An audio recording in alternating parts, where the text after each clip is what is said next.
Doctor Baba Saheb Ambedkar open university.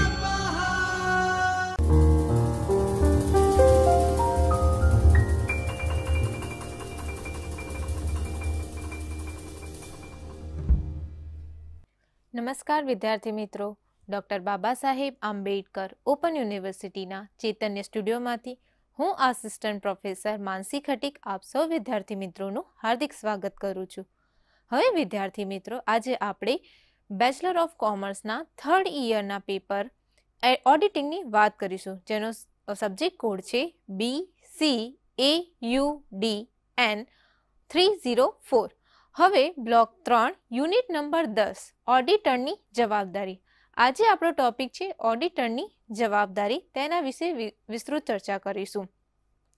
હવે વિદ્યાર્થી મિત્રો, તમે આગળના લેક્ચરમાં ઓડિટ શું છે, હવે ઓડિટર શું છે, ઓડિટરનું કાર્ય શું છે, ઓડિટરનો કાર્યક્રમ શું, એ ઓડિટર જે કાર્યક્રમ કરે છે એ શું છે, ઓડિટ અહેવાલ શું છે, ઓડિટ પ્રમાણપત્ર શું છે, તેની વિગતવાર તમે ચર્ચા કરીને આવ્યા હશો। હવે આજના ટોપિકમાં આપણે શું છે કે ઓડિટરની જવાબદારી કઈ કઈ બને છે તેની આપણે વિસ્તૃત ચર્ચા કરીશું।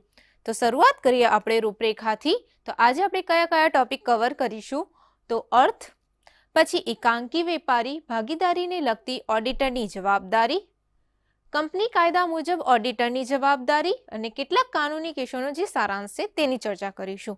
હવે વિદ્યાર્થી મિત્રો, સૌપ્રથમ આપણે શરૂઆત કરીએ અર્થથી। તો અહીંયા કંપનીના જે ઓડિટર છે તેની જવાબદારી શું બને છે તે તો પહેલાં સૌપ્રથમ આપણે ઓડિટિંગનો અર્થ જોઈ લઈએ કે ઓડિટિંગ શું છે। કે જે બી કંપનીના હિસાબો છે, જે નાણાકીય પત્રકોના જે બી હિસાબો છે, તે હિસાબોને તપાસવાની પ્રક્રિયાને શું કહેવામાં આવશે, ઓડિટિંગ। હવે આ ઓડિટિંગ છે, હવે એના માટે એક ઓડિટરની જરૂર પડે, તો એ બી ઓડિટરની જરૂર સર એને કેવી રીતે એને હાયર કરવામાં આવે છે, તો કંપનીના કાયદા મુજબ અને કંપની ધારા 2013 કાયદા મુજબ જે બી વ્યક્તિને નીમવામાં આવે છે તે એક એવો વ્યક્તિ હોવો જોઈએ, ચાર્ટર્ડ એકાઉન્ટન્ટ હોવો જોઈએ, તો તેના પરથી એ વ્યક્તિની નિમણૂક કરવામાં આવે છે। જ્યારે પણ ઓડિટિંગ માટે ઓડિટરની નિમણૂક કરવામાં આવે છે, તો એ ઓડિટરની નિમણૂક કરવા માટે પણ અલગ અલગ જે બી રૂલ્સ રેગ્યુલેશન હોય છે તેને ફોલો કરવા પડે છે। કયા રૂલ્સને લગને કે કાયદા મુજબ તેને જે બી ઓડિટર છે તેની નિમણૂક કરવામાં આવે છે। હવે જે ઓડિટર છે તેની નિમણૂક કરવામાં આવે તો એ નિમણૂક માટે કંપનીનો ધ્યેય શું પહેલાં હોય કે જો એ કંપનીનો ધ્યેય શું હોય છે કે જે બી કંપનીના વાર્ષિક હિસાબો છે, જે બી નાણાકીય પત્રકો છે, તે હિસાબોની એ શું છે તપાસ કેવી રીતે કરે, એ સાચી અને વાજબી કરીને આપે। શેર હોલ્ડરોને એ જે બી એમની માહિતી આપવાની થતી હોય કે કોઈ બી માહિતી ઓડિટર દ્વારા ભૂલ ન થાય તેના દ્વારા એવી રીતે કરવામાં આવતું હોય છે। તો આમ ઓડિટરની શું જવાબદારી બને છે કંપની માટે, તેની આપણે અહીંયા ચર્ચા કરવાના છે। તો અત્યારે આપણે એનો અર્થ જોઈશું કે જ્યારે કોઈ પણ ધંધાના હિસાબોની તપાસ માટે ઓડિટરની નિમણૂક થાય, તો ઓડિટરની નિમણૂક માટે કાયદા હેઠળ તેની નિમણૂક કરવામાં આવતી હોય। હવે કાયદા હેઠળ જો એની નિમણૂક કરવામાં આવતી હોય ત્યારે ઓડિટરના પક્ષે તેણે અમુક ફરજનું પાલન કે જવાબદારીનું ધ્યાન રાખવું જોઈએ। અને આ ધ્યાન રાખવાનું એટલે કે વ્યવસાયિક આચાર સંહિતા મુજબ, એટલે કે જે બી કંપનીના રૂલ્સ એન્ડ રેગ્યુલેશન છે, જે નોર્મ્સ છે, એને આધારે ઓડિટરો તેમના વ્યવસાયમાં યોગ્ય કાળજી અને ખંતથી કાર્ય કરે, યોગ્ય કાળજી અને ખંતથી કાર્ય કરે ત્યારે વ્યક્તિને સમજદાર વ્યક્તિ એટલે કે પ્રુડન્ટ પર્સન કહે છે। તો આવી રીતે ઓડિટરની નિમણૂક થાય છે અને ઓડિટરની જવાબદારીને હવે એકાંકી વેપાર અને ભાગીદારીને લગતી ઓડિટરની શું જવાબદારી બને છે તેની અહીંયા વાત કરવામાં આવી છે કે જ્યારે ઓડિટર ફક્ત એ જોવાનું રહેશે કે અસીલ દ્વારા તેને અપાયેલી સૂચનાઓનું, અસીલ દ્વારા એટલે કે શેર હોલ્ડર છે, ડિબેન્ચર્સ હોલ્ડર છે કે કોઈની દ્વારા અપાયેલું ચુસ્તપણે પાલન કરે અને તેનું કામ ઈમાનદારીથી કરે। તો અહીંયા શું કહેવામાં કે ઓડિટરે ફક્ત એ જ જોવાનું રહેશે કે જે બી એમને અસીલ દ્વારા જે બી વાઉચિંગ આપવામાં આવે છે, હિસાબી પત્રકો આપ્યા છે, તે હિસાબોની બરોબર નોંધણી થઈ છે કે નહીં તે ચકાસવાનું કામ, અને એ પોતે શું કરે, સૂચનાઓનું ચુસ્તપણે પાલન કરે અને તેનું કામ ઈમાનદારીથી કરે, તેની વાત અહીંયા કરવામાં આવી છે। જ્યારે બીજો ટોપિક શું છે કે જ્યારે પણ ઓડિટરની હિસાબો કે વાઉચર પ્રત્યે અહીંયા શું છે કે ઓડિટરની જે જવાબદારી છે તેની વાત કરવામાં આવે છે કે પહેલા તો એને ઈમાનદારીથી જ કાર્ય કરવું પડે છે અને પછી શું છે કે હિસાબો કે વાઉચર પ્રત્યે કોઈ શંકા ઉદ્ભવે ત્યારે તે શું છે તેની બાબતની તપાસ કરવી અને એ તપાસ કર્યા બાદ શેર હોલ્ડરો કે કંપનીના જે પણ સંચાલકો છે, ડિરેક્ટરો છે, તો તેમને જાણ કરવાની રહેશે. જો એ આ ઓડિટર પોતાની જવાબદારી ન નિભાવે તો તેના પછી શું પગલાં થશે તેની પછી આપણે ચર્ચા કરીશું. પણ અહીંયા શું છે કે જ્યારે ઓડિટરે હિસાબ પ્રત્યે કોઈ વાઉચિંગમાં કે હિસાબોમાં કોઈ ભૂલ થાય તો એ તેની બાબતની તપાસ કરવી જોઈએ અને તપાસ કર્યા બાદ જો જ્યાં ભૂલ લાગતી હોય તો ઓડિટરે તે ડિરેક્ટર કે સંચાલકને બતાવવાની રહે છે. આમ આપણે જોઈએ તો તેણે પોતાની ફરજો નિભાવવામાં બેદરકારી ન રાખવી જોઈએ. એક એનો મેઇન જવાબદારી હોય છે કે તેણે કોઈ બી બેદરકારી કરવી જોઈએ નહીં. ત્યારબાદ જો કરારના કાયદા હેઠળ કરવામાં આવેલ હોય તો ઓડિટરને કાયદા મુજબ જવાબદાર બનાવી શકાય. એટલે કરારના કાયદા હેઠળ કરાર કરવામાં આવ્યો હોય તો તેને જે બી ઓડિટરને કાયદા મુજબ જે બી જવાબદારી છે જવાબદાર બનાવી શકાય. જો ભૂલ થાય તો તેને એ કાયદા મુજબનું તેને શું છે ગુનાહિત જવાબદારીનું એને બતાવી શકીએ છીએ એને કે આ જવાબદાર વ્યક્તિ છે. એટલે કે અહીંયા કાયદા હેઠળ જો આપણે વાત કરીએ કે જો બી ઓડિટર છે તે પોતાની જવાબદારી નિભાવવા નિષ્ફળ જાય છે ત્યારે એને આ કાયદા હેઠળ જવાબદાર બનાવી શકાય છે. તેની વાત અહીંયા કરવામાં આવે છે. હવે ત્યારબાદ છે કંપની કાયદા મુજબ ઓડિટરની જવાબદારી. કંપની કાયદા મુજબ ઓડિટરની જવાબદારી તો અહીંયા શું છે કંપની અધિનિયમ હેઠળ કંપની ઓડિટરની નિમણૂક કરવામાં આવે છે તે આપણે જોયું. ત્યારે તેની જવાબદારીઓ કેવી રીતે તો દિવાનગી નાગરિક જવાબદારી અને ફોજદારી ગુનાહિત જવાબદારી. એ કંપની કાયદા મુજબ ઓડિટરની જવાબદારી આ ચાર છે કે બેદરકારી માટેની જવાબદારી, ગેરવર્તન માટેની જવાબદારી અને ગુનાહિત જવાબદારી. ત્યારબાદ છે ત્રાહિત પક્ષો અંગેની એની ઓડિટરની શું જવાબદારી બને છે તેની વાત કર. હવે આને આપણે એક પછી એક સમજીએ કે દિવાની કે નાગરિક ફોજદારી જવાબદારી શું છે, ફોજદારી કે ગુનાહિત જવાબદારી શું છે, તો એ બધાની આપણે ચર્ચા કરીએ. હવે અહીંયા છે સૌ પ્રથમ છે કંપની અધિનિયમ હેઠળ કંપની ઓડિટર. કંપની અધિનિયમ હેઠળ કંપની ઓડિટર. કંપની ઓડિટરની જવાબદારીઓને બે વિભાગમાં વર્ગીકૃત કરી શકાય. બે વિભાગમાં કઈ કે દિવાની કે નાગરિક. પહેલા છે જે બે વિભાગમાં વર્ગીકૃત કરવામાં આવે કંપની ઓડિટરની જે બી જવાબદારી છે તે એમાં દિવાની કે નાગરિક અને ફોજદારી કે ગુનાહિત જવાબદારી. તો સૌપ્રથમ છે દિવાની કે નાગરિક જવાબદારી. હવે અહીંયા દિવાની કે નાગરિક જવાબદારીમાં શું કહેવા માંગે છે કે જે જવાબદારીમાં ઓડિટરે દાખવેલ બેદરકારી કે ગેરવર્તન બદલ નુકસાનની ચૂકવવી પડી શકે તેવી જવાબદારીને શું કહેવામાં આવશે દિવાની કે નાગરિક જવાબદારી કહેવામાં આવશે. એટલે અહીંયા શું કહેવા માંગે છે જે બી ઓડિટરે જવાબદારી નિભાવી છે એમાં બેદરકારી કરી છે કે ગેરવર્તન બદલ કર્યું છે તેને નુકસાન જે પણ વર્તન એટલે બેદરકારી કરી અને ગેરવર્તન બદલ જે બી નુકસાની ચૂકવવામાં આવી રહી છે તેને શું છે જવાબદારીને શું કહીશું દિવાની કે નાગરિક જવાબદારી. હવે ફોજદારી કે ગુનાહિત જવાબદારી.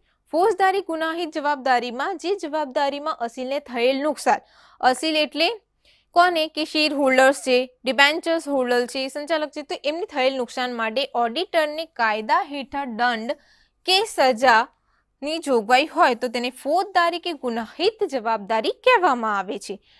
જે એટલે અહીંયા શું છે ફોજદારી કે ગુનાહિત જવાબદારી અહીંયા કોને કહેવામાં આવશે કે જે જ્યારે પણ ઓડિટરની હિસાબોની તપાસ કરવામાં આવે અને એ હિસાબોમાં એ શું કરે છે કે એ કાયદા હેઠળનો ભંગ કરે, જે બી કાયદા હેઠળનો ભંગ કરે છે અને જે અસીલને અહીંયા શું છે અસીલને જે નુકસાન થાય છે તો એ અસીલને જે નુકસાન થવા પાત્ર જે બી એને દંડ છે કે નુકસાન છે તે ચૂકવવામાં જોગવાઈ ને શું કહીશું ગુનાહિત કે ફોજદારી જવાબદારી.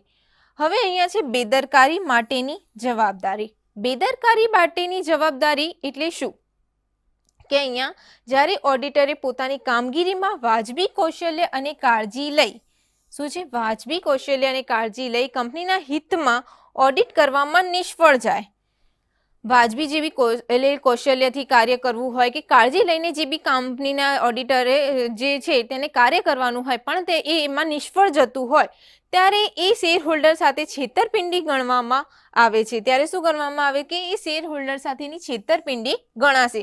જો એણે કાયદાનો ભંગ કર્યો છે, જે એણે છુપાવવાની કોઈ બી ભૂલ છે તેને છુપાવવાની કોશિશ કરેલી છે, તો એને અહીંયા શું કર્યું કે શેર હોલ્ડરો સાથે જે છેતરપિંડી કરી છે તેને અહીંયા એ નિષ્ફળ જાય અને આ કિસ્સામાં ઓડિટરની બેદરકારી માટેની જવાબદારી ગણાય છે. તો આમ અલગ અલગ જવાબદારી એટલે જે એણે ભૂલ કરી છે, જે એમાં નિષ્ફળ જાય છે, તો એ અલગ અલગ જે ભૂલોને કારણે જે જવાબદારી ઉદ્ભવે છે તે અહીંયા બતાવવામાં આવે છે કે ગુનાહિત જવાબદારી શું છે, દીવાની જવાબદારી કઈ, ફોજદારી કઈ છે અને બેદરકારી માટેની જવાબદારી શું છે તે અહીંયા બતાવવામાં આવે છે. હવે ગેરવર્તન માટેની જવાબદારી. ગેરવર્તન માટેની તો એમાં શું હોય છે કે જ્યારે નિમણૂક વખતે ઓડિટરની નિમણૂક વખતે ઓડિટરના કાર્ય પર જે વિશ્વાસ મૂકવામાં આવ્યો હોય, જ્યારે આપણે કોઈ કાર્ય અને પર્ટિક્યુલર કંપનીને કોઈ કાર્ય કરાવવું છે, એટલે કાર્ય એટલે કે હિસાબોની તપાસ હોય છે, એ હિસાબોની તપાસમાં એ જે ઓડિટરની નિમણૂક કરવામાં આવી છે અને વિશ્વાસ મૂકવામાં આવે છે કે આ ઓડિટર આપણને સાચો અને જેનો જે અહેવાલ છે આપણને તૈયાર કરીને આપશે, વ્યાજબી અહેવાલ આપણને ઓડિટનો તૈયાર કરીને.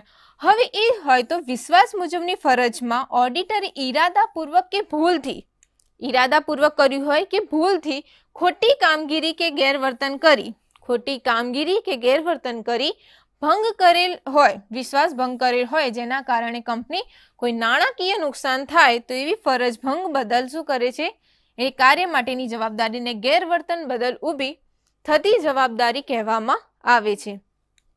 તો ગેરવર્તન માટેની જવાબદારીમાં શું છે કે કોઈ આપણે હિસાબોની તપાસ માટે, કોઈ પર્ટિક્યુલર હિસાબોના તપાસ માટે ઓડિટરની નિમણૂક કરવામાં આવે છે અને એના પર એક વિશ્વાસ મૂકવામાં આવે છે કે આમાંથી થતી જે બી ભૂલ છે એ ઓડિટર દ્વારા કાઢવામાં આવે.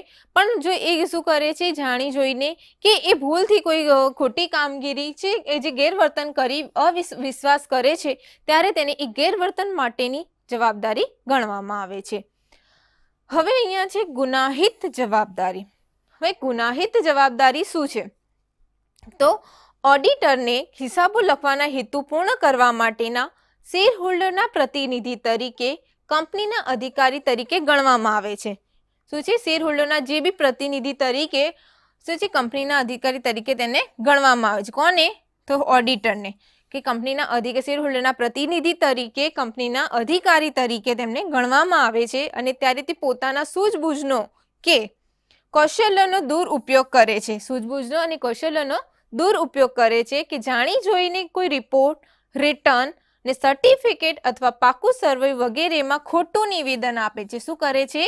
ખોટું નિવેદન, કે જે બી રિટર્ન છે, રિપોર્ટ છે, સર્ટિફિકેટ છે, એમાં એ પોતાનું ખોટું નિવેદન આપે છે. ત્યારે તે કિસ્સામાં શું થાય છે? દોષિત બને છે. શું બને છે? દોષિત બને છે.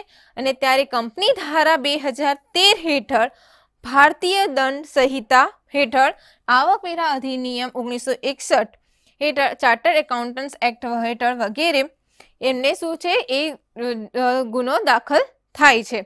તો આવી રીતે ગુનાહિત જવાબદારી એમાં આવે છે કે એ જાણી જોઈને કોઈ રિપોર્ટમાં, સર્ટિફિકેટમાં ખોટી માહિતી એડ કરીને એ બતાવે છે, ત્યારે એ શું છે? એ સજાની પાત્ર બને છે. કાયદા હેઠળ એ સજાને પાત્ર બનતું હોય છે. ત્રાહિત પક્ષો તરફની ઓડિટરની જવાબદારી શું છે?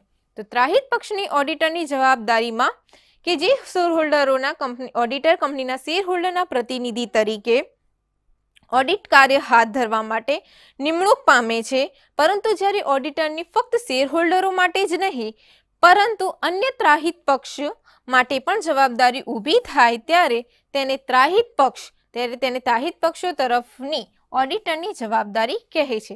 એટલે અહીંયા શું કહેવા માંગે છે કે શેર હોલ્ડરના પ્રતિનિધિ તરીકે તો એ કાર્ય કરે જ છે ઓડિટર, પરંતુ જ્યારે એ ઓડિટરની શેર હોલ્ડરો નહીં પણ ત્રાહિત પક્ષ માટે પણ એ કાર્ય કરે છે કે જે બી કર્મચારીઓ છે, જે ઉપરના કર્મચારીઓની નીચલા વર્ગના કર્મચારીઓ માટે પણ એક ભાવિ એવી રીતે ઓડિટ કરી આપે છે, સાચી માહિતી આપે છે, હિસાબોની સાચી જે માહિતી આપે છે, તો ત્યારે તે એમના માટે કાર્ય કરતો એ પણ ત્રાહિત પક્ષો તરફની ઓડિટરની જવાબદારી અહીંયા કહેવામાં આવે છે.